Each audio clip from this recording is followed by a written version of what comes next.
Assalamualaikum warahmatullahi wabarakatuh. Salam sejahtera untuk kita semua. Puji dan syukur saya ucapkan atas kesehatan dan kesempatan yang diberikan oleh Allah Subhanahu wa taala kepada kita semua, dan terima kasih kepada Bapak Haji Sunarto SMSI dan selaku dosen pengampu mata kuliah Manajemen Sumber Daya Manusia. Dan perkenalkan, saya Muhammad Aspian Nur, NPM 1908.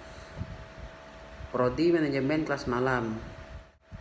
Baik, di sini saya akan membacakan materi yang berjudul Manajemen Sumber Daya Manusia. Manajemen sumber daya manusia adalah memberikan kontribusi pada suksesnya organisasi. Kunci meningkatkan kinerja organisasi adalah memastikan aktivitas sumber daya manusia mendukung usaha organisasi yang terfokus pada produktivitas yang dipengaruhi oleh usaha, program, dan sistem manajemen. Kualitas barang maupun jasa mempengaruhi kesuksesan jangka panjang. Organisasi pelayanan diikut sertakan dalam merancang proses operasi. Untuk mencapai sasaran tersebut, manajemen sumber daya manusia terdiri dari aktivitas tersebut, yaitu peran administrasi manajemen sumber daya manusia. Peran administrasi sumber daya manusia ditekankan pada memproses dan menyimpan catatan, arsip, maupun database. Semua ini dilakukan secara efisien dan tepat waktu. Akan tetapi tidaklah tepat jika hanya berperan sebagai kontributor administrasi. Fungsi administrasi saat ini adalah menggunakan teknologi yang mengotomatisasi pekerjaan yang bersifat administratif. Selanjutnya, peran operasional manajemen sumber daya manusia. Banyak aktivitas yang harus dikerjakan oleh sumber daya manusia dengan berkoordinasi dengan supervisor di semua bagian perusahaan.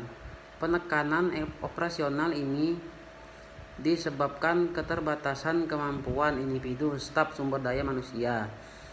Peranan operasional mengharuskan praktisi sumber daya manusia untuk mengidentifikasi dan mengimplementasi program operasional dan kebijakan di organisasi.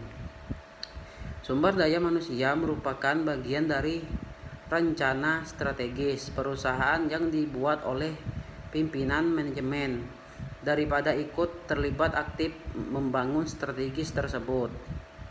Selanjutnya, peran strategis manajemen sumber daya manusia.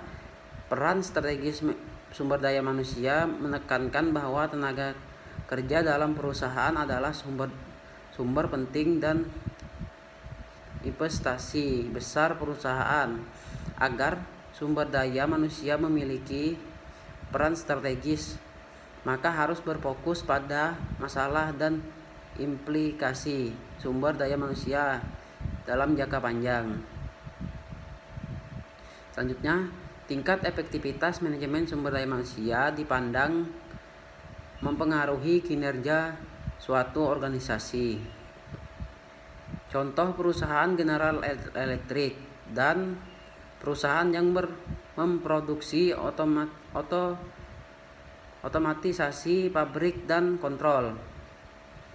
Pada awalnya perusahaan tersebut memanfaatkan Departemen Sumber Daya Manusia sebagai pendukung utama kegiatan administrasi perusahaan, kemudian melakukan rekrutasi dan desentralisasi untuk pengenalan manajer sumber daya manusia dengan menetapkan manajer sumber daya manusia pada setiap fungsi perusahaan.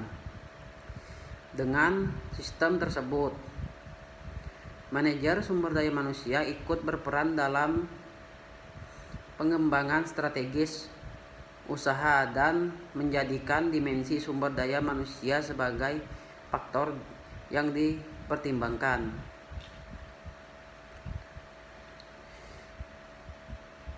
Manajer sumber daya manusia memiliki tugas mengontribusikan keputusan mengenai alur pekerjaan, produksi, penjadwalan, dan keputusan lain yang menyangkut produksi. Oleh karena itu, seorang manajer sumber daya manusia harus memiliki kreativitas dari tenaga kerjanya. Selanjutnya, di perusahaan tersebut, seorang manajer dan supervisor yang dapat dihilangkan kemudian ditawarkan promosi, pindah jabatan atau pensiun dini. Juga dijanjikan memperoleh pembagian keuntungan dari hasil usaha. Hasil pendapatan perusahaan tersebut meningkatkan dan angka keluar masuk tenaga kerja rendah. Selain itu, dengan memberikan kesempatan tumbuh dan belajar untuk semua tenaga kerja, mendorong kesuksesan perusahaan. Dengan program dari manajer sumber daya manusia dalam perusahaan maupun meningkatkan daya saing dan kesuksesan bagi perusahaan. Dengan demikian peranan manajer sumber daya manusia penting untuk mensukseskan perusahaan atau organisasi. Sekian pembacaan materi saya tentang manajemen sumber daya manusia. Kalau ada salah kata dalam pembacaan, mohon dimaafkan.